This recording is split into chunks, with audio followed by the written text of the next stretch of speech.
We are officially a week from kickoff, and all the SEC schools have made their quarterback decisions. Did they all make the right ones? Time to get our SEC squad together. You're talking ball with the SEC squad. From Alabama to Tennessee, from Georgia to Oklahoma, from Auburn to Texas, it's the local experts of the Locked On Podcast Network bringing you scoops, breakdowns, and the most comprehensive preview of the upcoming SEC weekend. It's the SEC squad, and we have a seat for you. Hurt feelings and thin skin are prohibited. Squad up, you're part of the SEC squad.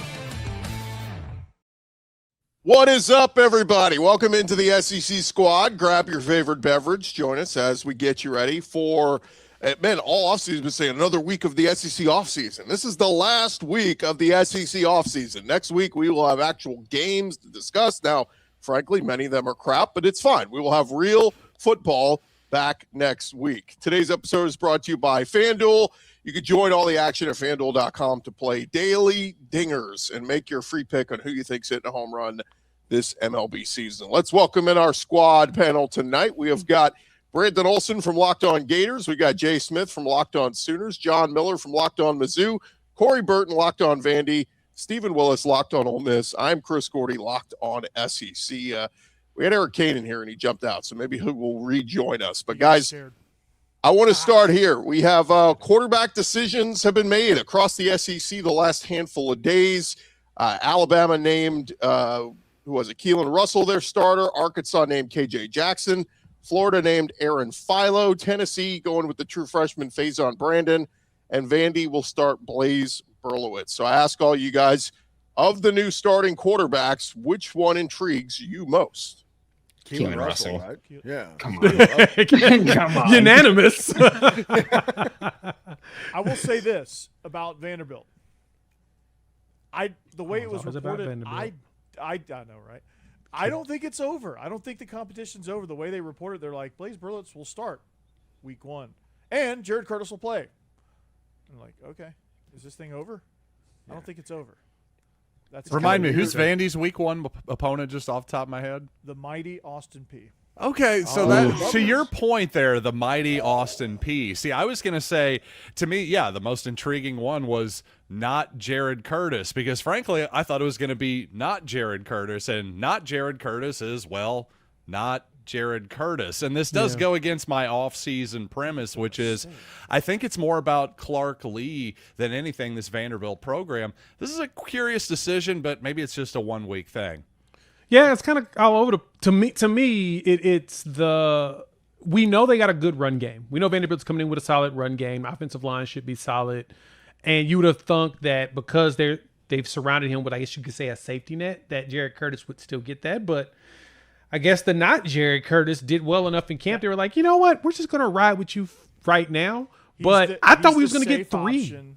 Right. And I thought we was going to get 3 true freshmen. That was like what shocked me. Well, Keelon Russell isn't technically a true freshman. He's a second year now, right? Because I can't say redshirt freshman anymore, right? But he barely played last year. So but his second year, because he's not, you can't be a redshirt anymore because, that's, I guess, not politically correct anymore.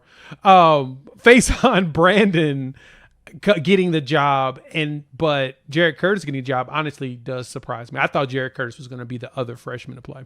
Yeah, they were even, and I thought, hey, if they're even close, Jared Curtis is going to get the nod, and that was going to be it, because you have a defense also that has legit 2 deep, and you've got safety nets all over. This is the best Vanderbilt roster that they've probably ever had, top to bottom, and I don't know. This whole situation, if you just kind of read into it, it doesn't make a whole lot of sense the way things have been reported. Yeah, Corey, especially in the NIL era. That's what surprises me, because it's not every day that Vanderbilt gets a top 5, 10 player in the country who plays quarterback. So you'd think you'd want to keep this guy happy. Hey, I mean, good for Clark Lee. This could be the right decision. It just surprises me is my main thing. Again, especially when you kind of want to keep these young dudes happy. We saw it with Bryce Underwood at Michigan last year. I don't know if he was ready to start day 1, but when you're making $5 million, that tends to tip the scales a little bit. One thing that's interesting is Alabama and Tennessee went ceiling, and Florida and Vanderbilt went floor. Is like a high floor on that. And to me, that feels like that should have been flipped. Ford and Vandy should have gone for the ceiling and make the play. I guess I'm so used to Nick Saban just having the game manager type out there, but yeah, the two high ceiling players, Keelon Russell and Faizon Brandon, have me super intrigued. Brandon, is Philo you consider that the safe pick as opposed to Tramel Jones? Who the knows? I mean, it's like, this is the thing when we talk about the Florida Gators quarterback situation. There was nobody where I was like, that's the answer. Like that just wasn't a thing for me. I kind of went, all right, no matter who it is, I'm pretty much expecting average quarterback play this year. I think you got great offensive scheme, great offensive system, obviously great play caller. And it's just like, look, they're both going to be guys that I just need you to get the ball. Again, be a point guard, be a point guard, be Chris Paul, be Rajon Rondo. Just get the ball to the playmakers. You've got a ton of weapons. Just do that. And the thing we were told with Tramel Jones and Aaron Philo, that was, John Summerall outright said the big separator was that Aaron Philo just operated at the line of scrimmage a lot better than Tramel Jones did. I think if you watch either of them throw a football, you can see who throws a prettier ball, who's got the better natural arm. But like, if you can't operate the offense the way they want you to operate the offense, you're not going to start. So I do think that, yeah, you could say that he's the high floor because he's going to keep your offense moving. But honestly, there was no option where I was going to lose my mind and be either happy or really sad. It's like, dude, just be my point guard and I'm cool with it. Yeah, it's going to be very interesting too. I love going with Faizon Brandon at Tennessee. I mean, you recruited this kid. At one point, he was considered the number one quarterback in this past class. I think they, moved him down a couple slots or whatever, but still a super talent. And what I'm looking at, guys, is that third Saturday in October. If both Keelon Russell and Faizon Brandon start and they have a bunch of games under their belt, what does that game look like? By the way, it's in Knoxville. Last two times Bama's been to Knoxville, they've lost. So that could be the coming out party for either Keelon Russell or Faizon Brandon that game. That could be that. There's going to be some fireworks on that one, and I'm intrigued, especially by Keelon Russell with all the playmaking ability he has with those guys around him. That's going to be a really good situation there for Bama. Is any of us surprised that KJ Jackson won that job? Not in the slightest. I know nothing about this quarterback. He's from Montgomery. He was at Alabama. He was at Arkansas last year, right? Yeah, and he started that. I think the Mizzou game. He got a couple. It played heavy in that Alabama game or that Texas game when Taylor Green left. But he's got it. He's got some reps. He's thrown some touchdowns. What's interesting to me though, guys, is the day Ryan Silverfield got the job. I think there were like 2 or 3 players at his press conference. One of them was KJ Jackson. So that screamed to you right there. He was going to be the guy. Even though Silverfield brought his number 2 guy from Memphis with him, a la Aaron Philo with Buster Faulkner. Right. KJ Jackson, I think this shows this kid might actually be pretty damn good. He can use his legs. He can use his arm. I'm intrigued by him. And he's a big dude. Like, he's almost like the KJ Jefferson size, except for he's like 2 1/4 instead of 260. But he's a big quarterback. It's 6'4", 2 1/4. That's a big dude. Thanks for putting that comparison in my head, by the way. There's no way I'm going to let that slip 37 times this year. Yeah, no, congratulations. You're welcome. I try to confuse as much as possible. But, no, I thought that was intriguing, though, because Silverfield brought his quarterback, and just like at Florida, I knew Philo was going to end up getting the job. He's been with Buster Faulkner. It makes sense, even though you probably want the more high ceiling guy because you're going to get the first year as a quote unquote mulligan. I would have thunk that Arkansas would have been similar, but they didn't. So it kind of threw me off. I need to hear from Kane on this Faizon Brandon pickup. But go ahead, Brandon. What's up? That's John Summerall said that's got to be Kane. Eligible, I'm going to be on the top of the stadium ready to do something stupid. I don't think he cares about getting the year 1 mulligan. Fair, and I do think that you all do end up being bowl eligible easily. I just think Summerall's a really good coach in that capacity. But I figured that at the quarterback, though, you would try to just figure out which high upside guy is going to be able to help lead you going forward. But same, Philo being young, Tramel Jones being young, I guess it just, I guess it don't matter, right? There is something. Yeah, in the 2027 finals. QB might not be on the roster right now. What'd y'all say about Faizon while I was gone? Yeah, We said awful. he was Posed the question, which quarterback intrigues you most of the guys who won Stinky. the job? terrible. I would assume you would go with Faizon. Of course. I mean, it's the only answer here. Keelon Russell intrigues me a lot. Nothing about Philo intrigues me. Okay.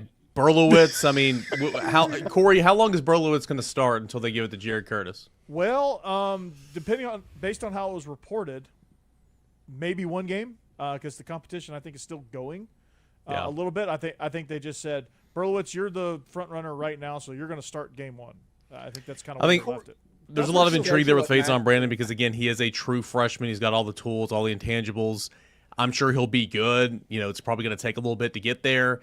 Luckily, Tennessee's built. They've got a million athletes around him, a great offensive line, a good running back. So that's a good position to be in. I mean, I'm really intrigued with Keelon Russell. I think he's going to be a stud. Eventually, I think Jared Curtis is going to be good. But of course, he'll play in the opener as well. So that's kind of my pecking order when I look at the quarterbacks that were announced this week. Yeah, and Corey, Vanderbilt's schedule, it kind of slowly ramps up to like the NC State game. I don't understand why you don't just throw out Jared Curtis against Austin Peay. Yeah, it was the perfect ramp up to conference play. You had Austin Peay, Delaware, NC State, and then on the road at Auburn. And so I don't know. Like, there's Is it a reward? A reward for him sticking with it? I mean, this will be his third year at Vanderbilt, right? That. Yeah, I've heard that. He's a fifth-year guy, third year with Vanderbilt. He came over with Jerry Kill and Tim Beck, and I guess the separator. I guess we're gonna hear from Clark Lee probably about it, but hopefully soon. But he's the separator. I guess was just him pre-snap operating the offense, kind of the same exact scenario with Aaron Philo. I think it's mirrored that situation where you have the high ceiling guy with Jared Curtis, and then you have Blaze Berlowitz, which is the high floor, knows the system, all that good stuff, kind of like what Florida's dealing with Aaron Philo. I think it's Which very similar.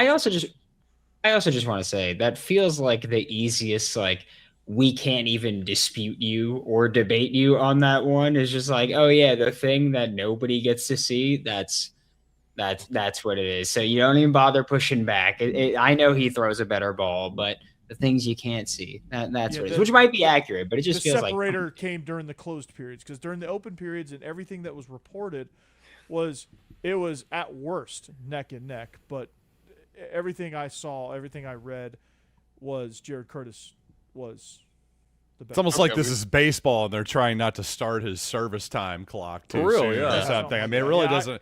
I mean, back to what an something interesting Brandon was saying about playing point guard. That's actually something I've talked a lot about on my show. I think that's the baseline to be a decent quarterback in this sport, is to play point guard as a quarterback, and that just means, hey, getting into your right checks, throwing bubble screens accurately, just simple stuff like that. And I think that's kind of in some ways never been easier to do. How do you separate yourself from that? And I think Jared Curtis is the kind of guy who clearly has the talent to do that eventually. I just don't let's think he was doing start it that clock consistently. now. To me, if I'm Vanderbilt, let's start that clock now. Let's see what we have, give him that experience, and then maybe by next year, heck, we'll be a player again. Okay, we spent way too much time talking about the Vanderbilt I quarterback. totally didisagree with you. We spent the perfect amount of 6 time. and 6. You could Can I ask More. Brandon a question More in time. segment 2?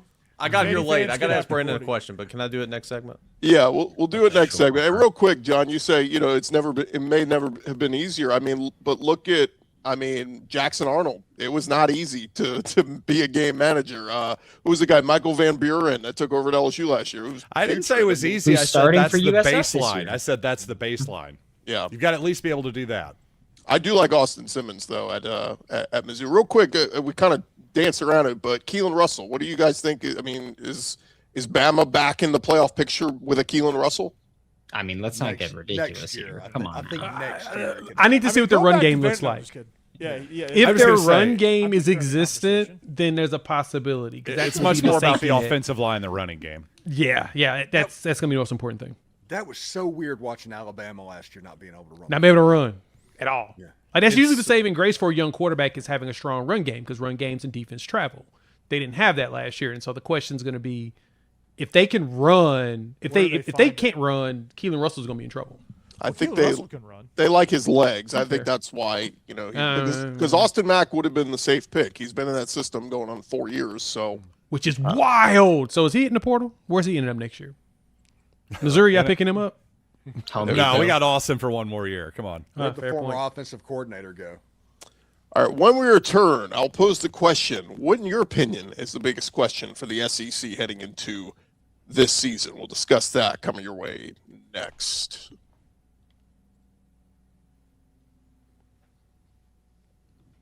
Hey, but first, I want to remind you guys about our friends over at Indeed. Support for today's episode comes from Indeed sponsored jobs. When workplace chaos hits and you need to make the right hire, Indeed sponsored jobs. They're going to help you connect employers with candidates who match specific needs like skills, certifications, location. Less time gets spent searching, more time gets spent finding the right fit. And people are finding quality hires on Indeed right now. And the minute we've been talking with you, companies like yours have made 27 hires on Indeed, according to Indeed data worldwide. Usually the biggest difference isn't someone doing more work. It's having somebody who knows exactly what needs to happen and help everything run smoother. Go spend less time searching and more time actually interviewing the candidates who check all your boxes. And, of course, listeners of our show will get a $75 sponsored job credit to help get your job the premium status it deserves at Indeed.com/podcast. When you need to make the right hire, cut through all the chaos. This is a job for Indeed sponsored jobs. Just go to Indeed.com/podcast right now. Support our show. Tell them you heard about it right here. Indeed.com/podcast. Terms and conditions apply. If you need to hire, this is a job for Indeed sponsored jobs. All right, roll along your SEC squad show. And guys, I wanted to kind of leave this one open-ended, just saying what, in your opinion, is the biggest question for the SEC as this season gets ramped up. And Eric, if you want to ask your question to Brandon, you can do that as well. Yeah, what do you want, Kane? What do you want? My, Just my go biggest ahead. question for the SEC is non-game conference slate, of course. I think that's probably everybody. Brandon, real quick, why? I got a buddy. He's a Gators fan. I know it's bad taste, but it's always going to be Aaron Philo. It's always going to be Philo. Then he's like, I don't know, Tramel Jones. That's all the buzz in camp. Was there ever a thought that it was going to be Tramel Jones? I think that it was a legitimate battle for a while. I mean, what we were basically told was Aaron Philo operates the line of scrimmage better, and that once they got into fall camp, got comfortable, and expanded the playbook more, like that's where Tramel started to maybe make some mistakes. There were a couple times in the scrimmage where he tried to snap the ball without sending someone in motion. And I mean, Buster Faulkner's going to use shifts and motions more than just about anybody. So that's the kind of stuff where you can't really screw that up. And so that seems to be the differentiator. I believe it was always Aaron Philo's job to lose, but that there was a possibility that it would be Tramel Jones. Gotcha. Yeah, non-game SEC. I think my biggest question for the SEC going into this season. Yeah, I think my biggest question going into this season for the SEC is, can we win a game in the playoffs against a non-SEC team? It appears that the entire goal of the committee is to make sure the SEC is matched up with the SEC so you can knock off as many of them as possible, as early as possible, and then you don't have to be concerned with them later. I want to see if we can get past that. It would be so much better if we can make sure we match up conferences with conferences, with bowl games and stuff. That way we can really see who's superior. But we need a national championship. If anything, we need to make a deep run in the playoffs and play in a title game at least. Yeah, you guys are saying 9 games. I'm saying the question is 9 wins, as in, will 9-3 get an SEC team into the playoff? Because, let's take Missouri, for example, who is playing 5 teams in the AP top 10 this season. If the Tigers happen to go 9-3, again, just for example, I think that's a top 12 team. Does the committee think that? Is that good enough to edge out, all of the different automatic qualifiers and the seedings, that type of thing? I'm not so sure it is, considering there will probably be, a log jam of teams, quite possibly, I think, at that 9-3 mark. How that's all going to play out in terms of not actual tiebreakers, but just subjective tiebreakers with the committee is going to be really interesting. I think that message. I think that message needs to be sent now. I think SEC it's been sent since SEC media days. It's been all politicking, and it should be. Frankly, that's what the coaches should be doing. Because not all schedules are created equal. In our 100%. Group chat today, we all were joking about Texas Tech's schedule. It's a joke. They were a playoff team last year. I mean, we've got to have some kind of critical analysis and thinking. And I bring this up all the time. In college basketball, we do it. We count quad 1 wins and quad 2 wins and all that. Why do we not do it in college football? Why do we sit here and go, well, 10-2 is the bar? No, there are 9-3 resumes that deserve to be considered over, frankly, some 10-2 and 11-1 resumes that have no damn good wins on it. So we need to use critical thinking, and we need to send the message to this committee. They got to evaluate full resumes. Just one thing to your point on Texas Tech, looking at their schedule, if they lose one game, they shouldn't be in. If they go undefeated, let them in. One game, they're out. With that schedule, that's just my opinion. They'll still be a conference champion. I know, but I'm just saying in terms of if there happens to be another Big 12 champion who has one loss or whatever it is, and they're tied with whatever it is, I'm saying don't let Tech in. That's all. Well, to Gordy's point and everything, my question is the non-conference games by the SEC in September. Oklahoma, Michigan, Texas, Ohio State, Ole Miss, Louisville, even Baylor, Auburn, or Mississippi State and Minnesota. If you want a 9-3 team to get in the playoffs, those games have to be won. If it's not, it's going to be an excuse to leave them out. Yeah, for sure.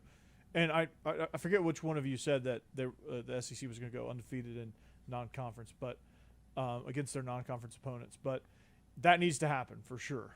And if they're going to do it, if they're going to bring their dominance over the rest of the conferences and get that narrative back, that's going to have to happen. Every single person, Vanderbilt included. So it's going to have to be across the board, make a statement with this 9-game schedule. And then if a 9-3 team gets in from the SEC and they happen to just go on a run and win it all, like let's say Oklahoma is that 5th team in at 9-3 and they go on a run, that'll make a huge statement for playoff. And that will probably get the playoff expanded quicker than anything. Yeah, the counterpoint is that if you're a 9-win SEC team and you make it into the college football playoff, you better not get your ass kicked in that first game. Just that will do nothing but fuel that fire. So you better not get your ass kicked. Well, I guess the question is, do we want that to happen to where they say, you know what, 12 is the perfect amount. We should keep it at 12. Or if they make a run and be like, oh, we got to expand this thing. We can't be doing this. We need more teams to knock off these other 9. We got to let other 9-3 teams get the opportunity to do the same thing. Which one do we actually want, though? So I kind of don't want it to be more than 12. Well, I think the group of 5 we've learned should only get one. I mean, James Madison and Tulane last year was an absolute joke. We'll get one charity case. All right, it's the holiday season. Let's push the brakes on Tulane there, Gordy. Okay, let's. I was waiting for the defense to come in. I like Tulane too, but it is nothing but a charity case. I mean, no. You're talking about his coach right there. You got to leave his coach alone. Yeah. So anyway, I feel like we need to make this. And by the way, I saw somebody said we should just limit this to the 2 best teams from all the best conferences. And I said, why would you do that? And his argument was, well, like in baseball, it's the best team from each division, and then maybe a wild card or 2. I said, but in MLB, everybody plays one another. Like, it's a more level playing field than college football is, right? Like, Look at Texas Tech's schedule. They don't test themselves at all. So it's not a level playing field. Right. Just because you win the crappy Big 12, I don't know. I guess, you win the Big 12, you punch your ticket. But still, like, I just feel like there needs to be earning to get into this. We're looking for the best teams, not, you just won your division, so you're in. Like, we want the best teams in. No pressure, Alex Glesh. Beat the Big 12 team. Yep. Please. I mean, that's. Yeah. They got a stud Florida quarterback they got to beat first. So, I mean, they play Baylor first. That's right. That's where. That's where DJ Lagway is. I'll tell you what. You want to beat him? Just put 8 dudes in coverage. He'll throw it to you eventually. It's as simple as that. Just put 8 guys in coverage and go, and it's yours. Don't worry about it. Well, they're playing against Auburn's defensive coordinator, and he's not going to put 8 men in coverage ever. They're bringing the house. 8 men in the box. Yeah, Durkin's going to engage 8. Engage 8. He's bringing the house every time. I love it. Yeah. He's the dude on Madden that's spamming engage 8. Will we have a player from the SEC represented at the Heisman finals? That's a good tease. Let's talk about it when we return here on Locked On SEC Squad Show. All right, Jay. I charge for that. Let's Locked On SEC Squad Show brought to you by FanDuel. Baseball fans, if you think you know who's hitting a home run tonight, FanDuel is giving you a free chance to call your shot with Daily Dingers. It is easy to play. Just make your free pick for who you think will hit a home run in their game. If you're right, you'll receive a profit boost to use on your next bet for a chance at extra winnings. Best of all, you can make a free pick every day throughout the MLB season. Daily Dingers is another fun way to stay engaged with every day's games, whether you're following your favorite team or keeping an eye on matchups across the league. Every game has someone capable of going deep. I'll just put out there, who's your favorite home run hitter right now? Matt Olson. Dylan Dingler. Matt Olson Jack or Cagliano. anyone playing at Coors Field. Okay. Jack I'll Jack. go with Jordan Alvarez for the Astros, probably going to be MVP. Pete Crow Armstrong, PCA, doing pretty well too for the Cubs. But if you guys are ready to play your game, join all the action at FanDuel.com. That's FanDuel.com. Play Daily Dingers. Make your free pick on who is hitting a home run, play ball, and swing for the fences over on FanDuel, an official partner of Major League Baseball. All right, fellas, as we wrap things up, we did our predictions last week, but I don't think we touched on Heisman. So we'll go around the horn. Who's winning the Heisman this year? By the way, keep in mind, ESPN, their top 100 player list they just put out a year ago, they pointed out Fernando Mendoza was not even on that list. So that's how far off Fernando Mendoza was. And I think Travis Hunter, same thing. Nobody saw that one coming. So keep that in mind. The last couple Heisman winners were kind of off the wall. Yeah. Steven, we'll start with you. Well, mine's obvious. Everybody knows. Come on, dude. But I mean, You should have skipped him. You should have said it for him. But I will say this: it is really cool that Ole Miss put Trinidad and Keelon in Times Square and in the Las Vegas was pretty Sphere as part of that. So that was pretty cool. But I think Trinidad, if Ole Miss wins 10 games, Trinidad's going to be in New York. Corey? Well, I picked Cade Klubnik last year, so it can't get much worse. But it's brutal. I don't know. I might go with Trinidad on this one. Just it seems like Two Trinidads. Yeah, I might go Trinidad here. Brandon? I would Steve, like to sorry. see Jeremiah Smith. I'm going to be honest. I don't think it's going to happen, but I would love to see Jeremiah Smith get it. He's just a dude. And I don't want to say the person that I think is most likely because I don't want to represent the school and screw him. So I will. I'm sticking with Jeremiah Smith. That's where I'm going. You got to do it so that you can jinx it. Who But are we you can at least hinting? hope for Who the are you jinx. hinting at? Let us know. Dante Moore. SEC? It's not a bad one. No. In the state Arch. quarterback. Oh, Mensa. Yeah. That's not a bad. Neither one of us were in Mensa since we didn't guess it. Yeah. But John Brandon's Miller, who's talking your about pick? The mighty You know, Wings. you were just talking about Jeremiah Smith. He was actually my pick last year, just especially as a value pick. I think I just loved his odds last year. Obviously, it didn't happen. I'm going to go a little bit more conventional this year, but same team. Give me Julian Sayin. That's a good pick. I kind of thought that too. And there might be a debate, right? Like if Smith is having an awesome year, but people are going to go, oh, but Sayin's the one who made it happen. So that could be a good one. Sure, we've seen that happen before where the guys divide the votes, like, the year, what was it, Mac Jones and Devonta Smith, and Devonta still ended up winning it. So it happens. It can be a negative, but you can still win it too. yeah, that's fair. Cantor? I think Corey said it a moment ago. My guy could have went to the draft last year, probably been a top 5 pick. Decides to come back. First round pick for sure. Dante Moore. He's got to cut down on his picks. Threw 10 picks last Agreed. year. He's got to play better, obviously, in crunch time. Totally But here for phenomenal that. year last year. I think he can do a little bit of everything. I understand why Arch Manning gets a ton of hype and Trinidad and Julian Sayin and all that. But Dante Moore, I think, is the best quarterback in the country. No Faizon Brandon a la Johnny Manziel? Like, No, he'll be SEC Freshman of the Year for sure. Freshman All-American. Okay. So all right. we're good. Jay Smith, who you got? Man, I want someone from the SEC to win it. I don't know if they're going to get enough love because there's so much anti-SEC rhetoric that's out there in the world. Rhetoric. I really could totally see, though, that John Dante Mateer. Moore gets it just because everyone purposely doesn't want an SEC player to get it. Ooh, bias do y'all against the SEC. I love it. Yeah, they're Do anti. y'all believe the rumors out there that Arch Manning has been struggling this fall? Yeah, 100%. If that ball wasn't tipped, I think we should find the backup. That was at a this duck, point. yeah. Come Part on. of me, though, guys, thinks that's manufactured because what did we do? A year ago at this time, it was all hype. It was all building him up. I think It was Sark's stinky. trying to temper it to go, yeah, he really hadn't been that sharp. You know what I mean? Temper it. So when he's awesome, everybody goes, oh, my God, look at this. Yeah. He didn't respond well to praise. Maybe if I just dunk all over him for everyone to see, then maybe that'll toughen him up.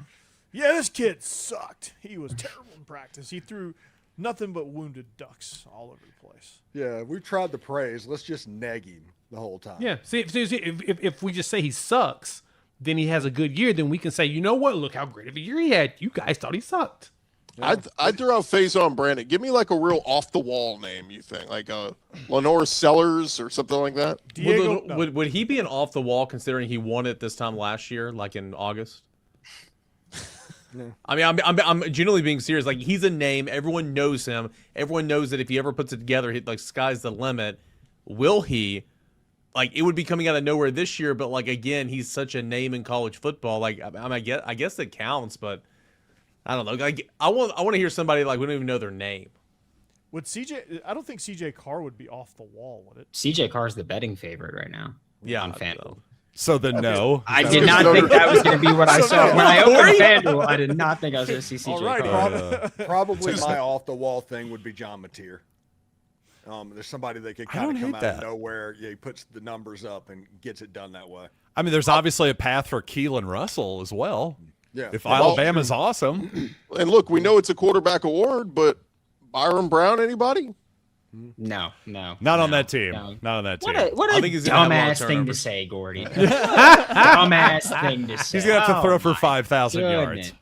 Gee, I you think might he's as going to be well said exciting. Cade I think he's Klubnik going to at rack that up the point. stat sheet, but I also think he's Who going to would have a pick ton of Cade turnovers. Klubnik? I mean, Yeah, who the hell would do that? And Wait, I'm also- just noticing that Alright. Bo Jackson is 100 to 1. Man, this NIL portal thing's really Yeah. getting out of control. Could Holy be cow. a Bojack. Bo knows how- Also, Malachi Tony is somebody that could That's pop. off the wall. He I was like that awesome. one. Yeah, he was awesome. Miami being the best They're team in pretty that loaded. state. Yeah. I thought that Mekhi Hughes was going to win it like a year or so ago when he transferred to Oregon. I was like, man, that's going to be the running back that's probably going to be the nope. I guess maybe Keewan Lacey could end up just cannibalizing Trinidad and taking it as a running back. Like I would like to think see a there's a- back get it. That would be Gordy's great. going There's a with real Thomas chance they Castellanos. split, though. Yeah, They split that's it. true. All right, a couple people are going to get mad at me. What about DJ Lagway? Somebody's got to win the Big 12. Come on. I don't think so. That was my You know what? greatest. That was the You may best say- troll let's of say all Julian time. Lewis. That was the best troll. I was Drew gonna say, Mestamaker. How about that? Houston with Mestamaker. Willie Fritz, Connor Wegman, the former Aggie quarterback. He could He's have still a big playing? year. Yeah. Drew Mestamaker, he led the nation in passing said last that year. one, I mean, yes, he's that in the Big 12. There's a possibility he could do it. I saw the other day that Max Johnson's still playing college football. Yes, he is. Wow. Is he really? Georgia Yes. Southern. You're 9? It feels like. We need to do a list of best SEC quarterbacks who are starting elsewhere. I saw Dylan Lonergan got a job, former Yes. Bama quarterback. I mean, At it's BC? Isn't he at Is he BC? Haven BC, Jackson right? got a job. I don't know where Yeah, at, though. I Boston didn't read With the Bill article. Bryant? North Texas. I just read it. Yeah, Taven Jackson in North Texas. Yeah, he left Indiana, and he goes to Indiana early in the season, if I'm correct. So a revenge game for him via proxy. Yeah, that's actually a good one. Yeah, he's not very good. Very I didn't give disappointing. my pick. I'll go with Arch. I think the media hype and love will be. That's not off the wall. But he sucks. It's not off the He wall. sucks. I'm giving my pick. Well, I'll give Yeah, it. give me an off the wall too. You gotta play that game as Well, well. he said Yeah, you Faizon. got- He said yeah. Faizon. He's covered. And Byron Okay. Brown, I gave you. Okay. Yeah. Byron You Brown's did say out Byron there. Brown. That one is off the wall. Yeah, it's like I'm tone deaf when it comes to Byron Brown. I just don't even hear that name. Jeez. Well, let him prove all the naysayers wrong. Zach hasn't been on with us for a while. I'm going to fight for Zach today in Auburn. Yes. What about Gunnar Stockton? Where does he fit into this whole thing? That's a good one. You Nate could say Frazier. name anybody you want because we're talking about Byron Brown and DJ Lagway. Name anybody you want. Marcel Reed. Gio Seriously, the problem Lopez. with Gunnar Stockton Gio is- Lopez is my off the wall pick. To win Gunnar the just Heisman. doesn't There you doesn't go. play in the offense to get the counting stats. Yeah. And even if they go undefeated, people will be like, "Well, it's just the team around him." That's just going to be Yeah. the narrative, whether it's true or not. With I'm Gunnar. gonna tell He'll you get that right touchdowns. now. He just won't get the yards to get him there. Yeah. Gunnar will have 12 rushing touchdowns this year. Count 'em. 12. That's not going to be enough. Wow. He needs 20 at minimum. That's a lot. 20. He needs 20. Well, that's the thing about it. If you look at the way the Heisman has been done every year, it's been a guy that puts up absurd numbers usually on a team. If either his team's undefeated or they put up just absurd numbers for that position for that season. Like Jayden Daniels, which we're no longer able to use number 5 anymore. He went out there and his numbers were absurd. The numbers he put up there at LSU, and they were 9-3. So it was like, okay, that makes sense. His season was great. Mendoza, 40 touchdowns, how many picks? And like he had like an additional like 5 or 10 rushes. He had an absurd season. You got to have the numbers. That's what hurts Gunnar Stockton. So I get that point. Hell, Stockton I'm curious had if they 10 can just do it rushing with Nate touchdowns? Frazier, but On like 380 yards, he must have been the Tom Brady sneak guy. That's all I Hey, can say. right, but That's an Bobo's- insane ratio. He ran for almost 500 yards and 10 touchdowns last year. Like I mean, Almost I know he's 400, mobile. not Tennessee even played, 400. but like, Vic, He is one of the toughest dudes I've seen. In He's football. red yeah, zone. he's really tough. No That's doubt what it about is. He's that. He would be the super toughest tough. No guy doubt in the about that. conference. Yeah. Yeah, one of the most Steven, underrated quarterbacks in the country for sure. That I like that pick in terms of off the wall because nobody would ever consider him a Heisman front runner. Right Yeah, now. if, one if you're more- gonna be dumb, you got to be tough. Those are the rules. one more off the wall, Brandon. He's Jackson dumb in the Dart, sense you've of seen putting it. himself You've in definitely bad seen it with positions. Jackson Dart, haven't you, Brandon? I Brandon, have. Florida goes Thank you. 8-4. Thank you. Jayden Baugh, Heisman finalist. How about that one? He's a running back that I think could do it. I could see him going for Okay. 1,800 yards. He's literally like carrying the team. Why not? No. I don't see it. Like, what do we do? 8 wins? You think they're going to give the Heisman to a running No back on chance. an 8-win Maybe team? if he has 3,000 If he runs for 2,000 yards, they will. 3,000 maybe. Sure, Well, but he's not going to do Ashton that. Genty didn't get the I mean, Heisman. fair. Right. but We're trying to be absurd here, Brandon. Let us have this moment. I think Bob will be great. I can see that. Jeez, Hey I'll now. tell them to edit Hey it. now. That's fine. But There oh goes our my clean rating. goodness, my lord! Our clean rating is out the window. Hey, remember to follow and subscribe to your favorite SEC show. We'll be covering your favorite team every day throughout this season. Don't forget, I'll have you covered with the entire conference every day with the Locked On SEC. We are part of the Locked On Podcast Network, covering your team every day. Oh, I'm crying. Thank you, Brandon. Sorry, David. Jeez. My goodness.